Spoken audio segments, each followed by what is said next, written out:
Restoration means to be carried by the hand of God's mercy and to be placed in a position where you would have been if the constraint did not happen. Are we together?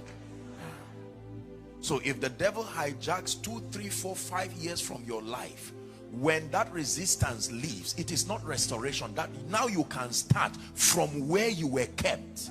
But restoration means God calculates what you should have been doing if that limitation were not there, and then picks you. So don't be surprised that after tonight God will quantum leap your life to realms and dimensions where it by the assessment of men it becomes unfair. You shouldn't be here, not with what happened. You will tell them, what I got is more than progress, and I will restore.